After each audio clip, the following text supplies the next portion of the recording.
वरिहन्ताणं नमोऽसिकाणं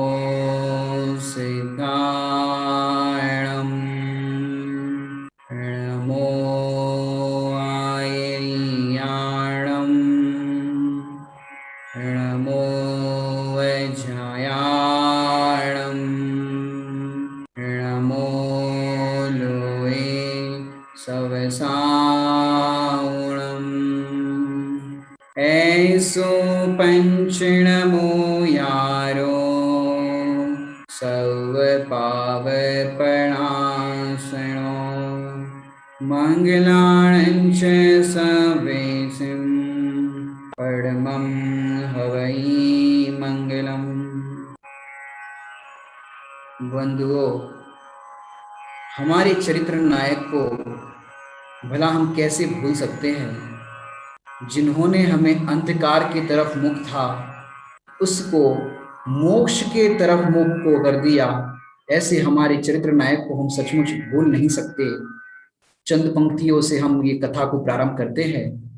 गुरुदेव के उपकार को हर किस भुला सकते नहीं, गुरुदेव के उपकार को हर किस भुला सकते नहीं।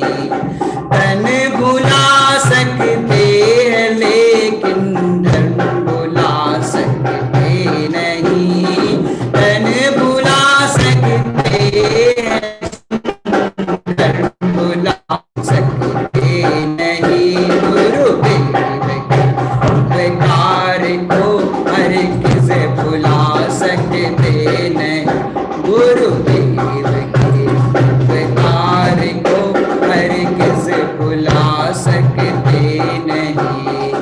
है अनंत उपकार उनका जो हमें वो दे गए, है अनंत उपकार उनका जो हमें वो दे गए, जो हमें वो दे गए। प्राण देकर भी कभी कीमत चुका सकते नहीं, प्राण देकर भी कभी कीमत चुका सकते नहीं। गुरुदेव के उपकार को हर किस भुला सकते नहीं। हमारे अंतिम धर्म पिता तो मोक्ष जा चुके थे, भगवान महावीर उनके बाद इस धरती का अज्ञान अंधकार नष्ट करने के लिए 3-3 केवली और 5-5 श्रुत केवली हुए। भद्रबाहु स्वामी तक, धनसेन आचार्य तक, जिन धर्म श्रुति में सुरक्षित रहा और जिन शासन चलता रहा, और उसके बाद इस आर्यखंड के भव्य जीवों के भाग्य से दक्षिण भारत की मिट्टी ने, आर्यखंड के भव्य जीवों के भाग्य से दक्षिण भारत की मिट्टी ने कुंद कुंद आचार्य को प्रदान किया, और वो कलिकाल सर्वज्ञ कहलाए। और वो कुंद कुंद आचार्य 11 वर्ष में मुनिराज बने। स्वयं विशुद्धि के प्रताप से विदेह क्षेत्र में गए, सीमंदर भगवान के दर्शन किए, 8 दिन तक दिव्य ध्वनि का पान किया, और वहां के चक्रवर्ती को एक प्रश्न हुआ, और चक्रवर्ती ने सीमंदर परमात्मा से करबद्ध होकर के विनय पूर्वक प्रश्न पूछा, हे परम भट्टारक सर्वज्ञ देव, ये छोटा सा जीव कौन है जो 8 दिन से अपलक नैनों से आपको देख रहा है? तब सीमंदर भगवान की दिव्य ध्वनि में समाधान आया, ये कोई साधारण नहीं, ये पंचम काल के भरत क्षेत्र के भावी होनहार आचार्य कुंद कुंद देव है।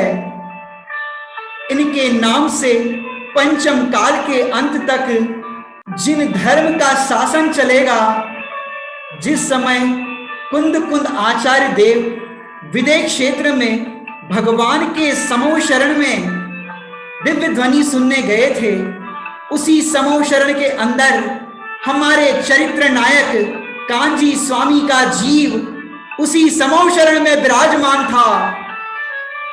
और तो और स्वयं चंपा बहन श्री भी उस सभा में विराजमान थे। पूर्व भव के अंदर कुंद कुंद आचार्य देव वहां से वापस भरत क्षेत्र में आए और भरत क्षेत्र के भव्य जीवों को 5-5 परमागम भेंट दिए। और कैसे है वे परमागम? बनाऊं पत्र कुंदन ना, रत्नों ना अक्षरों लखी, तथापि कुंद सूत्रों ना, अंकाए मूल ना कदी। मंदिर मिट जाए तो दोबारा बन सकता है, धर्मशाला मिट जाए तो दोबारा बन सकती है, लेकिन आचार्यों ने जो गाथा लिखी है यदि वो मिट जाए तो दोबारा नहीं बन सकती। धीरे धीरे काल बीतता गया और हिंदुस्तान की धरती पर परदेसी लोग आकर आक्रमण करने लगे। मुगलों का राज्य आया और तो और यहां की मिट्टी का सौभाग्य है, यहां की मिट्टी का ऐसा सौभाग्य कि मिट्टी को परदेशियों ने बहुत लूटा, लेकिन यहां की संस्कृति को कोई नहीं मिटा सका। ऐसा हुआ कि धर्म का क्रियाकांडों का इतना बोलबाला था, धर्म की क्रियाकांडों की जंजीरों में धर्म जकड़ रहा था। चारों तरफ अन्य मत की छाया जैन धर्म पर आ गई थी और ऐसा लग रहा था मानो जैन दर्शन का सूर्य अस्त होने वाला है। उस समय हिंदुस्तान को अपने पैरों तले अंग्रेज रौंद रहे थे। उस समय कोई ऐसा जीव चाहिए था, क्योंकि पंचम काल के अंत तक इस जिन शासन को रहना है। क्योंकि जिस प्रकार देश का झंडा गिरने से पहले उस झंडे को उठाने वाला कोई ना कोई वीर पैदा हो जाता है, उसी तरह जिन शासन का सूर्य अस्त होता उससे पहले, जिन धर्म का झंडा गिरता उससे पहले उसको उठाने वाला वीर बालक का जन्म होने वाला था। आओ तुम्हें सुनाए, आओ तुम्हें सुनाए कहानी गुरु की कहानी, आओ तुम्हें सुनाए, आओ तुम्हें सुनाए कहानी गुरु की कहानी। त्याग तपस्या में रत जीवन थे आत्मज्ञानी, त्याग तपस्या में जीवन रत थे आत्मज्ञानी। आओ तुम्हें सुनाए, आओ तुम्हें सुनाए कहानी गुरु की कहानी। त्याग तपस्या में रत जीवन थे आत्मज्ञानी।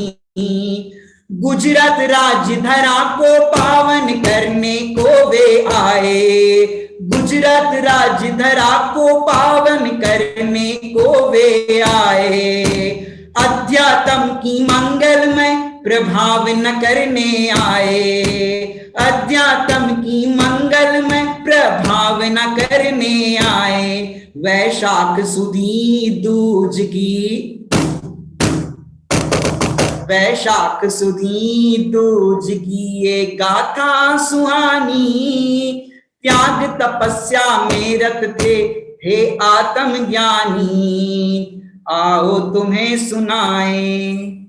और विक्रम संवत 1946 में वैशाख सुद दूज को आर्यखंड का सौभाग्य जागा। माता उजम्बा, पिता मोतीचंद भाई और भ्राता खुशहाल भाई 21 अप्रैल रविवार 1890 का दिन था। प्रातः काल सौराष्ट्र के उमराला गांव में एक छोटे से बालक का जन्म हुआ और उस बालक का नाम रखा गया कहान। बालक अति पवित्र, वो बालक अति सुंदर था। धीरे धीरे बालक बड़े होने लगा। इतिहास इस बात का गवाह है, जितने महापुरुष हुए उनके जीवन में अनेक विडंबनाएं पैदा होती हैं। कोई व्यक्ति जन्म से महान नहीं होता। अरे ऐसा हो सकता है कोई व्यक्ति जैन कुल में जन्म ले और कार्य गलत करे, और ऐसा हो सकता है कोई जैन कुल में ना जन्मे और कार्य जैनियों से भी अच्छा कर ले। ऐसा भी हो सकता है। फिर क्या हुआ? विक्रम संवत 1959 में उमराला में प्लेग नाम का रोग फैल गया और उस समय उनकी माता उजम्बा ने अपने पुत्र कहान की रक्षा करने के लिए वहां से एक इक्का चलता था, उसमें पालेज भेज दिया। तब अंतिम बार माता के दर्शन कहान को हुए और फिर इस प्लेग रोग के कारण बीमारी अवस्था के अंदर 47 वर्ष की उम्र में माता का वियोग हो गया। विक्रम संवत 1963 में पिता का भी वियोग हो गया। कहान अकेले रह गए। उनके भाई खुशहाल भाई उनका लालन पोषण करते थे, दुकान पर बैठते थे, मातृ पाठशाला में 6ठी तक पढ़े। उनका मन तो कुछ और पढ़ने का था। वहां पर पाठशाला में भी, स्कूल में भी 6ठी तक जब पढ़े तो ज्योमेट्री के अंदर, भूमिति के अंदर उनको रस नहीं आता था, और किसी ने शिक्षक को बता दिया कि ये पाठशाला में ज्यादा जाते हैं और इसके कारण इनके भूमिति के अंदर अच्छी रुचि दिखाई नहीं देती। तो उनके शिक्षक ने कहा कि कहान पहला निशाल और फिर पाठशाला। तब कहान बोले, नहीं साहेब, पहले पाठशाला फिर निशाल। बचपन से ही उनका व्यक्तित्व इस प्रकार का था। सच तो यह है, कौन जाने भविष्य को, कोई माथे पर रेखाएं लिखी नहीं रहती। महापुरुषों का नजरिया क्या है, उनका जीवन कैसे मोड़ लेता है। वे दुकान पर भी न्याय नीति से कार्य करते थे। एक बचपन की उनकी घटना आती है, उस घटना के अंदर भी उनकी करुणा झलकती है। क्या हुई घटना? ये करुणा का भाव आपको यहाँ पर दिख रहा होगा। वो कहान एक बार पतंग उड़ा रहे थे और साथ में पड़ोस का लड़का भी पतंग उड़ा रहा था, और कहान की पतंग से उस बालक की पतंग कट गई और फिर वो बालक मायूस हो गया, रोने लगा। और फिर कहान ने पूछा, अरे भाई क्यों रोते हो, क्या बात हो गई कि आपकी डोर के कारण मेरी पतंग कट गई और दूर कहीं जाकर के चली गई? और वो रोने लगा। कहान ने कहा, अरे होय रमत घड़ी बे घड़ी नी, बहुतो दिवस बेचारिनी, आ तो अनंता युग गया, मारे रमत रमनी न थी। और फिर अपनी फिरकी और अपना पतंग उस बालक को दे दिया और कहा कि ये तुम रखो, आज से मेरे पतंग का त्याग, कि जिसके कारण किसी को कष्ट हो ऐसा कोई कार्य नहीं करना। और तो और दुकान पर भी न्याय नीति से व्यापार करते थे। धार्मिकता के कारण उनका नाम भगत पड़ गया। सब उनको भगत जी कहते थे। ऐसे अनेकों नाम से हमारे चरित्र नायक को पुकारा जाता है। स्कूल के अंदर जहां पढ़ते थे वो तो एकदम गोरी मेम जैसी होती है अंग्रेज की, वैसे वे दिखाई देते थे। उनका सुंदर रूप था, तो मैडम मैडम कह के भी सब बुलाते थे, और उनका शरीर भी कोमल सा था तो पुई पुई कहते थे। और ऐसे कहान तो नाम है ही, ऐसे अनेक नामों से वे पुकारे जाते थे। और तो और कॉलेज में दुकान में काम करते थे। तो एक बार उन्होंने, वो थे तो स्थानकवासी संप्रदाय में, लेकिन एक बार उन्होंने वहां पर एक बार चौबियार उपवास किया। क्या किया? चौबियार उपवास। और चौबियार उपवास में उनको दिन भर काम कर रहे थे वहां पर, और इतनी मेहनत का काम होता था दुकान के अंदर जब ग्राहकी होती थी। उस समय उनको प्यास लगी, हालांकि 24 उपवास में पानी तक नहीं पीते, लेकिन गुरुदेव श्री माने कहान हमारे चरित्र नायक, उन्होंने वहां पर जाकर के दुकान में कॉलेज के अंदर पीछे एक मटका रखा हुआ रहता था, उस मटके के अंदर पानी था। शाम को उनसे रहा नहीं गया तो उन्होंने वहां पर मटके में से पानी पी लिया। तो जो उन्होंने उपवास के नियम को तोड़ा, उसका भी वे कई बार खेद भी व्यक्त करते हैं, और वो कहते हैं कि ऐसे ऐसे हमने नियम को तोड़ा था। तो ज्ञानियों के जीवन में यदि छोटा सा भी कोई दोष हो गया हो तो उस दोष को स्वीकार करने के लिए वो अपने को इस तरह से छिपाते नहीं कि नहीं हमारे जीवन में कोई दोष नहीं, ऐसा नहीं करते। ऐसे उनके जीवन के अंदर अनेकों घटनाएं हुई। हालांकि इतना समय नहीं है, फिर भी हम कुछ कुछ पहलुओं को इस कथा के माध्यम से देखेंगे। धीरे धीरे काल बीतता गया, का मन ऐसा हुआ अब कहान का विवाह करना चाहिए। 16 साल के हो गए। तो धीरे से खुशहाल भाई ने कहान से पूछा, कहान अब तुम विवाह के योग्य हो गए हो, तुम्हारा विवाह करना चाहते हैं। तो कहान ने क्या उत्तर दिया?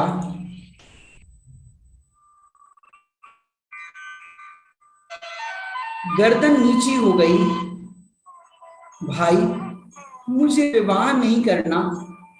अरे मेरा जन्म विवाह करने के लिए नहीं हुआ, मैं तो अनंत भव का अभाव करूंगा, इसलिए आप मेरे विवाह का विकल्प ना करें। अरे सच में जिसकी जैसी रुचि होती है उसकी वैसी ही परिणति होती है। बचपन में सती अनसुया का राजा हरिश्चंद्र जैसे नाटक देखा करते थे, वैराग्य प्रेरक नाटक होते थे, क्योंकि आप जैसे चलचित्र देखते हो, जो कुछ भी देखते हो, उससे आपके परिणाम भी वैसे निमित्त नैमित्तिक संबंध से होते हैं। पुराने जमाने में देखो तो ऐसे वैराग्य प्रेरक नाटक आते थे, उन नाटक को देख करके जीवों के परिणाम भी वैसे अपने जीवन में गुण प्रकट करने के होते थे। कहान के मन में खोज जारी थी। अब तो वो योग्य गुरु की तलाश करने लगे कि कोई गुरु मिले तो दीक्षा धारण करे। सच में महापुरुष, और उसमें भी कोई विशिष्ट महापुरुष, जन्म से ही उनका परिवर्तन होना शुरू हो जाता है। गुरुदेव के जन्म तो बाद में हुआ, उससे पहले श्रीमद जी का जन्म हुआ था, और श्रीमद जी शतावधानी थे, और हिंदुस्तान में अंग्रेज भी श्रीमद जी से प्रभावित हुए थे। श्रीमद जी ने उस समय 1000 समय सार ग्रंथ छपवाए थे, लेकिन ज्यादा प्रतियां बिकी नहीं। किसी ने पूछा कि इतने सारे ग्रंथ छपवाए हैं, कोई लेता तो नहीं है? उन्होंने कहा, एक का नाम से सत्पुरुष होंगे और बड़ा ऑर्डर आएगा, उस दिन समझ लेना तुम्हारी अब तो ये जितनी भी प्रतियां है वो सारी प्रतियां बिक जाएगी। कहान 23 वर्ष के थे, गुरु खोजने लगे। बोटाद संप्रदाय में हीराचंद जी महाराज से उन्होंने दीक्षा के लिए प्रार्थना की, तो उन्होंने श्वेतांबर में दीक्षा ले ली। ये सबको पता है घटना कि जब हाथी पे चढ़ रहे थे, क्योंकि दीक्षा के पूर्व हाथी पे वरघोड़ा निकलता था ऐसा बोलते हैं, तो ऐसे जो निकलता था उसमें उनके जो धोती पहनी थी वो थोड़ी सी फट गई। तो उनको वो देख करके अंदर में विचार आया कि अरे जरूर ये मार्ग में कुछ खोट है, ये श्वेतांबर मत जो है वो सच्चा मार्ग नहीं है। और वो कपड़ा फटा तो उनके मन में एक शल्य बची रही, और फिर उन्होंने दीक्षा तो ले ली। श्वेतांबर संप्रदाय में भी उनका बड़ा यश था, अखंड ब्रह्मचर्य था उनका। 17 बार तो उन्होंने 1,00,000 श्लोक प्रमाण भगवती सूत्र का अध्ययन किया। अभीक्षण ज्ञानोपयोग था। 4 वर्ष में तो 45 आगम ग्रंथ पढ़ लिए, इतनी उनकी पढ़ने की रुचि थी। और तो और फिर क्या हुआ, उन्होंने इतना तीक्ष्ण उनके ब्रह्मचर्य का तेज था, उसे देखकर हर कोई लज्जित हो जाता था। और तो और धीरे धीरे समय बीत गया। यादृशी जायते बुद्धि तादृशी भवितव्यता। बुद्धि वैसी ही हो जाती है जैसी भवितव्यता होती है, जैसी होनहार होती है वैसा ही मार्ग मिलने लगता है।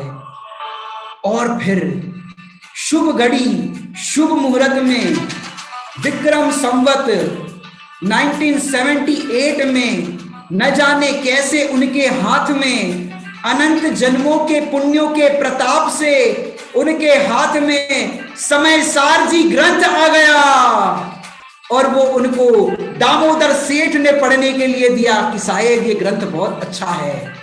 और उनको मानो ये ग्रंथ पाया तो मानो उन्होंने भव सागर का तिरने के लिए नौका ही मिल गई। और फिर धीरे धीरे उस समय सार जी ग्रंथ का वे अध्ययन करने लगे। और जैसे ही उन्होंने समय सार जी का अध्ययन करना शुरू किया, उनके मन में उर्मियां बढ़ने लगी। अरे, मैं जिस संप्रदाय में हूं ये तो गलत है, सत्य मार्ग तो ये नहीं है। ये समय सार जी में तो कुछ अद्भुत वस्तु बताई है।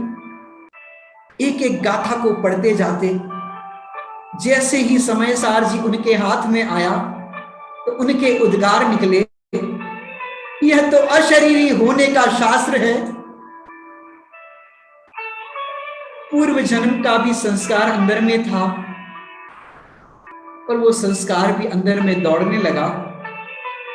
अरे, उनके चित्त में सीमंदर पर परमात्मा का वियोग सताने लगा। वो दिव्य ध्वनि के दृश्य याद आने लगे। अंदर से ओमकार ध्वनि याद आने लगी। समय सार जी की ऐसी अंदर में पढ़ने की रुचि लगी।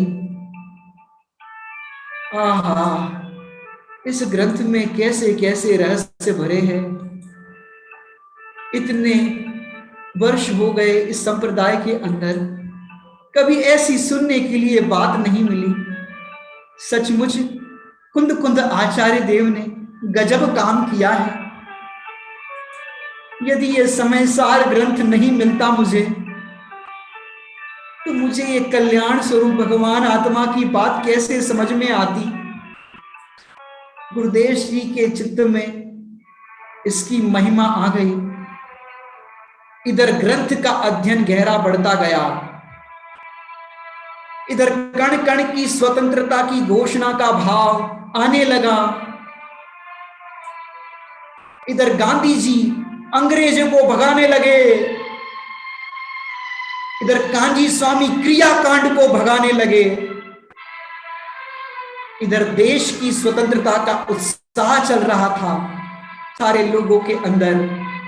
इधर गुरुदेव के चित्त में अपने आत्मा के प्रति उत्साह बढ़ रहा था। अरे, ये तो कण कण की स्वतंत्रता है। ये शंखनाद तो बजाने का समय आया है। एक एक गाथा में उनके हृदय में ऐसा ऐसा रहस्य खुल रहा था, अंदर में चित्त समा नहीं रहा था। पूरे देश में भूकंप जैसा मच गया था। अब ये बात उन्होंने अपने साथ में जो साधु थे उनको बताई। श्वेतांबर मत में ही जब वे प्रवचन करते थे, तब दिगंबर जिन मत की बात आने लगी प्रवचनों के अंदर, कि दिगंबर शास्त्र समयसार जी में ऐसा कहते हैं, श्वेतांबर लोग सोचने लगे कि कांजी महाराज क्या कह रहे हैं। धीरे धीरे वे सोचने लगे, अरे मुझे इस मत में, इस संप्रदाय में नहीं रहना, मुझे तो सर्वज्ञ वीतरागता जिन धर्म का पालन करना है। ऐसा उन्होंने कुछ लोगों से भी बात की। लोगों ने उस बात को मजाक में ले लिया कि ऐसे ही काजी स्वामी कह रहे हैं, ऐसी कोई बात नहीं है, अब तो परिवर्तन करके ही रहेंगे, ऐसा उन्होंने मन के अंदर संकल्प किया। अंदर ज्ञान परिवर्तन होने लगा। तब बाहर का मिथ्या वेश भी नहीं भाता था जो वो वस्त्र पहनते थे। अंदर से परिवर्तन करने की भावना जागी। श्वेतांबर संप्रदाय में ये बात धीरे धीरे फैलने लगी कि कांजी महाराज संप्रदाय को छोड़ना चाहते हैं। और तो और ऐसे दिगंबर धर्म के गीत वो गाने लगे अपने प्रवचनों के अंदर। कई लोगों ने यह भी कहा कि महाराज आप दिगंबर धर्म के इस समयसार की चर्चा भले ही करो, लेकिन संप्रदाय को मत छोड़ो। और फिर क्या हुआ? और फिर अरे लोरो को तूफान चला रे, लोरो को तूफान चला रे, पाखंडों के महल डहाता, लोरो को तूफान चला रे।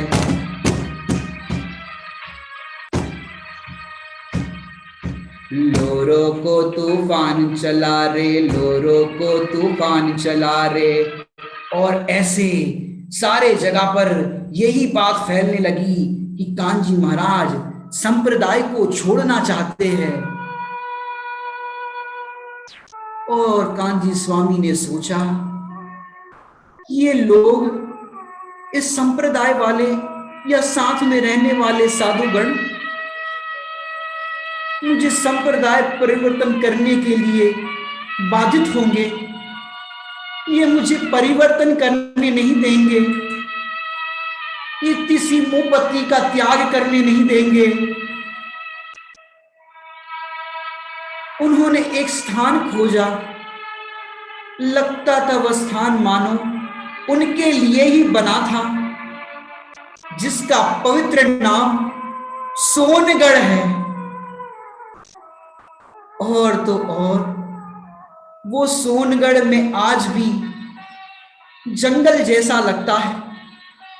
एकांत में गहरा अध्ययन करने लगे। समयसार जी का स्वाध्याय करते थे प्रतिदिन।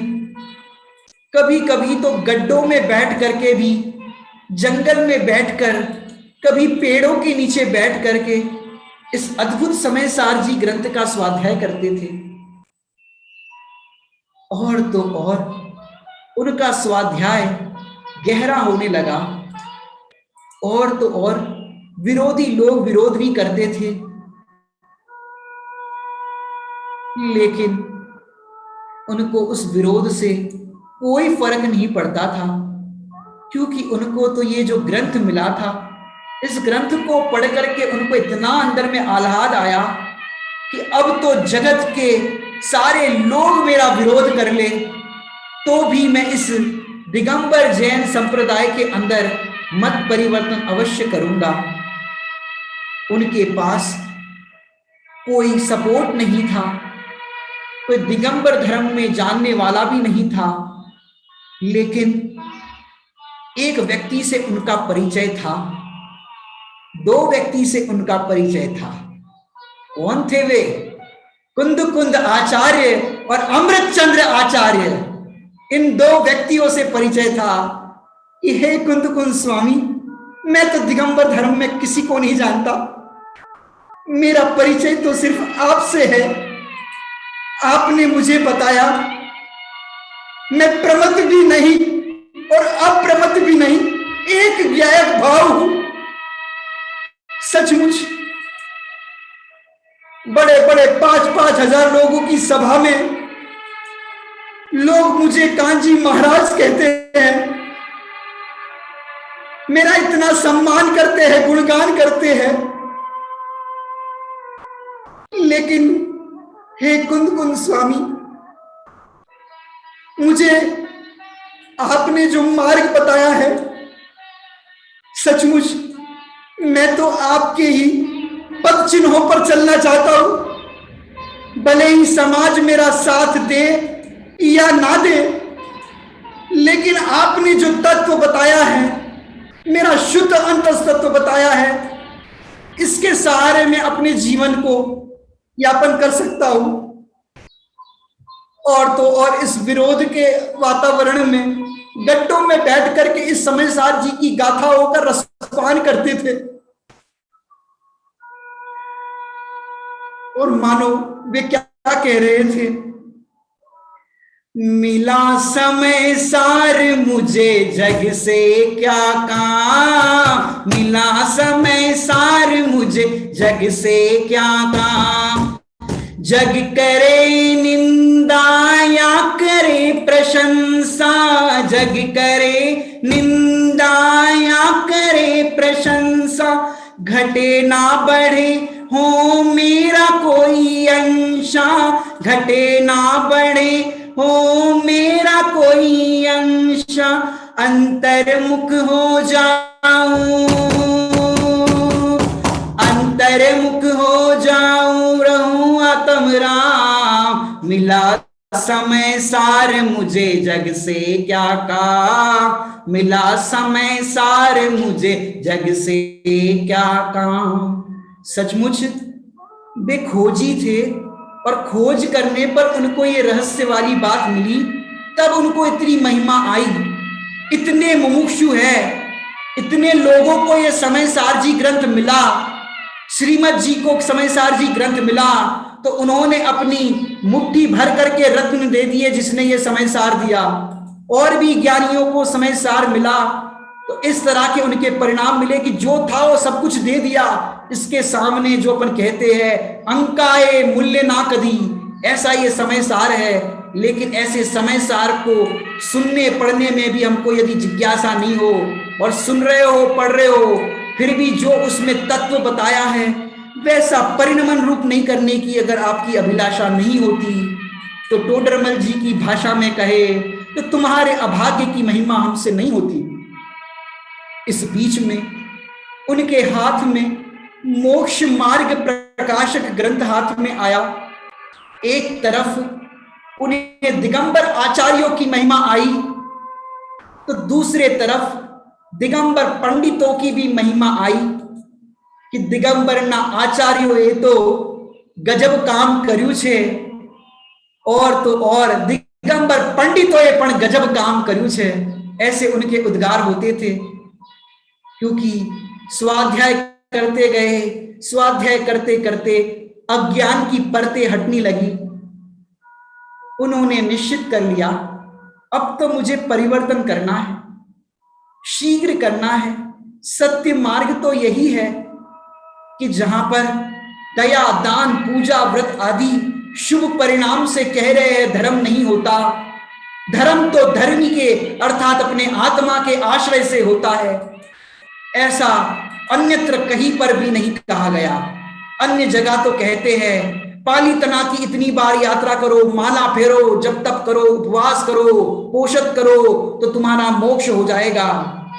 लेकिन ये शास्त्र में जो बात कही गई है कि तेरे आश्रय से ही तेरा कल्याण होगा, और तो और दामोदर सेठ इत्यादि विरोध करने के हेतु उनके पास सारी भीड़ वहां पर आने लगी कि कांजी मुनि अपना ये संप्रदाय ना छोड़े। सारी भीड़ उनकी ओर बढ़ रही थी, विरोध करने के लिए आ रही थी। और तो और दामोदर सेठ ने आकर के कहा, महाराज आप चाहो तो आपके लिए हम सोने का सिंहासन बनवा देंगे, आप संप्रदाय को मत छोड़ो। आप यदि अपने संप्रदाय को छोड़ोगे तो आपको आहार पानी बंद कर देंगे। आप गोचरी ओराने के लिए आओगे तो आपको आहार नहीं देंगे। पहले साम समझाया, फिर दाम माने सिंहासन आदि का प्रलोभन दिया, और तो और फिर कहा आहार पानी नहीं देंगे। ये दंड की भाषा बोली। और ऐसा कहने पर कांजी स्वामी ने कहा, और तो और वे कहने लगे, दामोदर सेठ महाराज रोटियों के लाले पड़ जाएंगे आपको। गुरुदेव ने कहा, रोटियों के लिए साधु नहीं हुआ हूं मैं। ये देह रहे या छूटे, पर मैं ये मिथ्या संप्रदाय का कभी भी समर्थन नहीं करूंगा। यदि इस देह को चलना है तो उसके आहार पानी की व्यवस्था भी होगी। आप कौन होते हो मेरे आहार पानी की व्यवस्था करने वाले? बड़े पंडित साहब की भाषा में कहे तो ऐसा ज्ञानियों को बल आ जाता है। रे कर्म अपने ठाट तू दिखाता है किसे, क्या कह रहे? रे कर्म अपने ठाट तू दिखाता है किसे, प्रतिकूलताओं का भी भय बताता है किसे। और तो और फिर क्या हुआ, विक्रम संवत 1992 और ईसा संवत 1935 चैत्र शुक्ल त्रयोदशी, जिस दिन महावीर स्वामी का जन्म कल्याणक होता है, उस जन्म कल्याणक के दिन कांजी स्वामी ने निश्चय किया कि मैं इस मुंहपत्ती का त्याग करूंगा। और वो उस दिन निश्चय कर लिया। और सोनगढ़ के अंदर एक स्टार ऑफ इंडिया, जो आप लोगों ने नाम सुना होगा, ये ऐसी जगह है स्टार ऑफ इंडिया। हालांकि नाम तो स्टार ऑफ इंडिया है, 5 स्टार होटल जैसा स्टार लगा है, लेकिन जानते हो ये स्टार ऑफ इंडिया उस समय कैसा था? रोज 3-4 बिच्छू गिरते थे। लैट्रिन बाथरूम की व्यवस्था वहां पर नहीं थी, उसके लिए वहां बाहर दिशा के लिए जाना पड़ता था। और ऐसे स्टार ऑफ इंडिया के अंदर महावीर स्वामी के जन्म कल्याणक के दिन दोपहर को 1 बजे जो पारसनाथ भगवान की एक चित्र मंगाया गया, और उस चित्र के सामने उन्होंने मुंहपत्ती का त्याग कर दिया। और तो और मिथ्या मत की जो पट्टी अपने मुंह से उन्होंने उतार करके फेंक दी। और फिर क्या हुआ, अपने को उन्होंने बताया, जिस वैष्णव परिवार के सानिध्य में वे रहते थे, कि आज से मैं स्थानकवासी साधु नहीं, अव्रती श्रावक हूं, ऐसा उन्होंने घोषित कर दिया। और मुंहपत्ती का त्याग कर दिया कि ऐसे मिथ्यात्व की पट्टी, ऐसी मान्यता वाली पट्टी अब मैं अपने मुंह पर क्यों रखूं। लोरो को तूफान चला रे, लोरो को तूफान चला, महावीर के जन्म दिवस पर, महावीर के जन्म दिवस पर भूतल पर अभिशाप मिटा रे, लोरो को तूफान चला रे, लोरो को तूफान चला रे। और तो और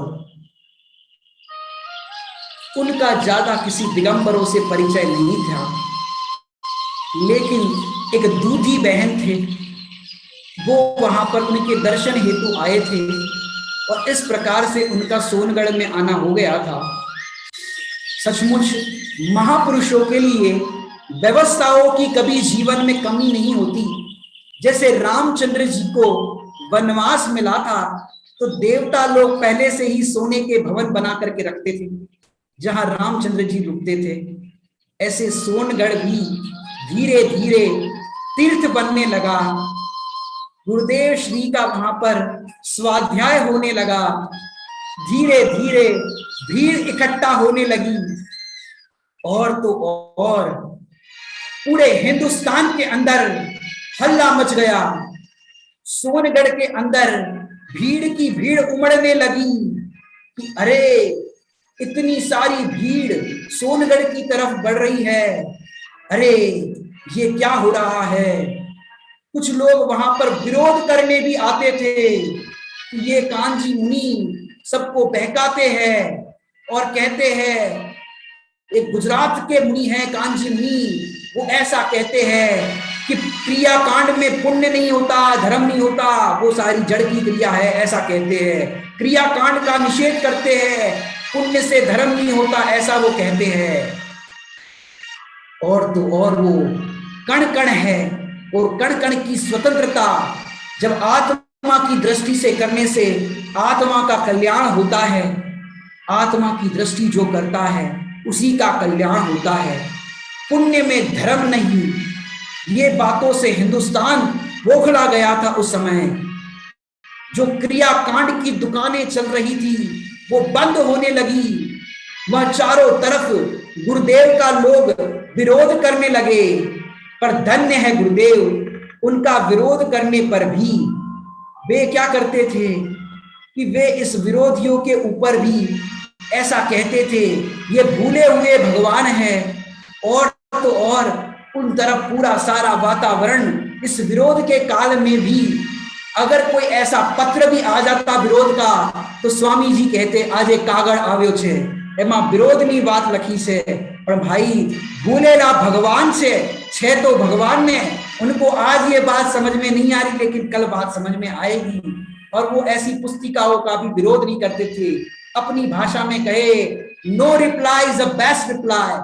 और सोनगढ़ में उनके प्रताप से संवत 1995 में स्वाध्याय भवन का निर्माण हुआ। उस टाइम के सर सेठ हुकमचंद जी ने भी अपना बहुत बड़ा योगदान दिया उस स्वाध्याय भवन के निर्माण के लिए। अनेकों पंच कल्याणक कराए, वेदी प्रतिष्ठाए, शिविरों के माध्यम से क्रमबद्ध पर्याय निमित्त उपादान चार अभाव जैसे सिद्धांतों को खोला। और तो और पूज्य गुरुदेव श्री के सानिध्य में अनेकों ब्रह्मचारिणी बहनें, अनेकों ब्रह्मचारिणी भाई ऐसे उनके साथ सानिध्य में रहने लगे। और एक स्त्री रत्न दो प्रकार के बहन श्री चंपा बहन और शांता बहन भी वहां पर हुए, और उनके सानिध्य में सारी बहनें रहती थी। प्रवचन की रिकॉर्डिंग भी होने लगी। उसमें नवनीत भाई जवेरी ने योगदान दिया। उस रिकॉर्डिंग के प्रति भी कुछ लोग विरोध करते थे। अरे कितना विरोध, इस महापुरुष की वाणी को आगे तक नहीं पहुंचाना चाहते क्या? नवनीत भाई ने विरोध को सहते हुए भी प्रवचनों की रिकॉर्डिंग करना जारी रखी।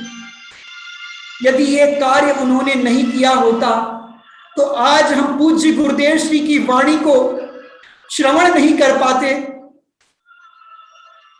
और उस कैसेट को जीवंत रखने के लिए अनंत भाई जी के सानिध्य में उसके आगे का पूरा कार्य प्रसारण करने के लिए आज भी अनेक गतिविधियों के माध्यम से, नई नई टेक्नोलॉजी के माध्यम से हम तक को गुरुदेव श्री की वाणी आज हमारे पास उपलब्ध है।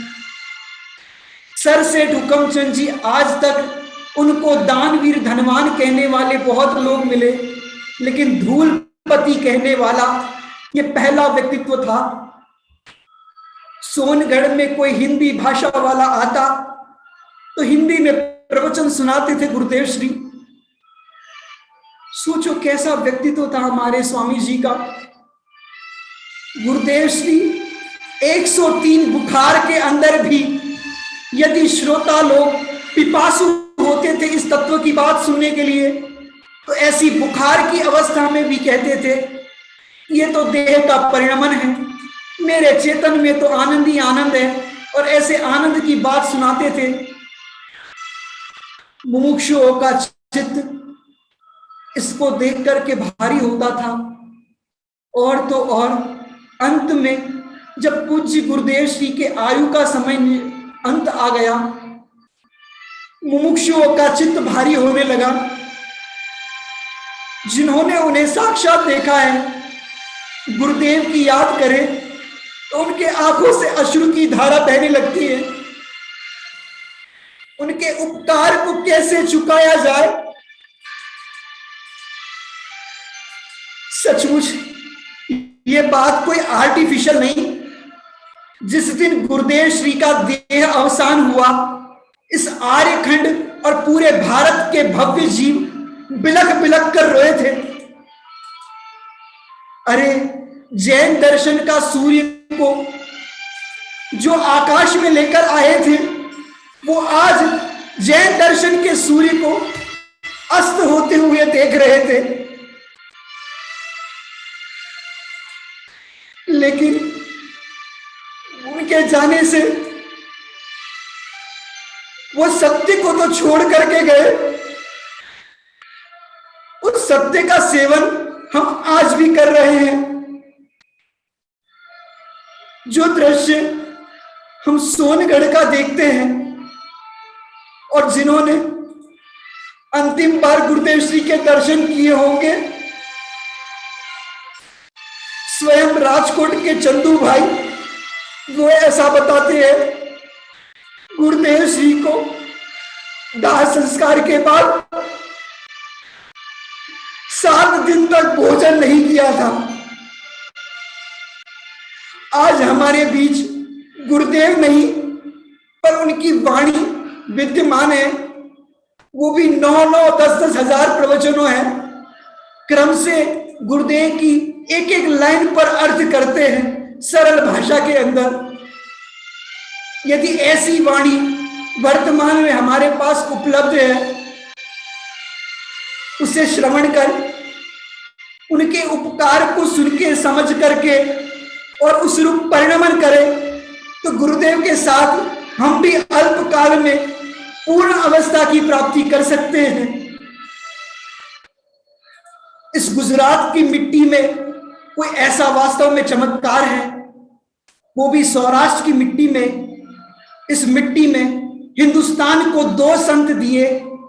एक ने देश आजाद कराया, उनका नाम महात्मा गांधी है, और एक ने क्रियाकांड में धर्म मानने वालों को धर्म आजाद कराया, उनका नाम कांजी स्वामी है। ऐसे पूज्य गुरुदेव श्री का हम जितना बहुमान करें, जितना गुणानुवाद करें, सचमुच बहुत कम है। यदि आप पूरा जीवन चरित्र सुनना चाहते हो, तो आदरणीय बाल ब्रह्मचारी सुमत प्रकाश जी भाई साहब ने 30 घंटे बोला है उसके ऊपर, तो वहां से आप और भी सुन सकते हो। ये तो हमने करीबन 45 मिनट 1 घंटे के माध्यम से थोड़ा सा गुरुदेव श्री के जीवन के संघर्षों की घटना को बताया है। ऐसे हम सब अपने जीवन के अंदर अनेकों ऐसे प्रसंग आते हैं, उन प्रसंगों के अंदर भेद विज्ञान करने की कला सीखे। इसी मंगल भावना से विराम लेते हैं। ओम नमः सिद्धेभ्यो।